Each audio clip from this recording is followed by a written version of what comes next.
Ai hay bị vướng đờm khó chịu ở cổ, khạc mãi không hết mà nuốt chẳng xong, cứ ho hắng liên tục thì lại đây nghe tôi bày cho cách làm thảo dược cực kỳ hiệu nghiệm lại dễ thực hiện này nhé.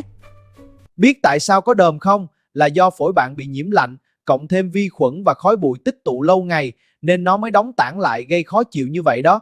Hiểu chưa nào?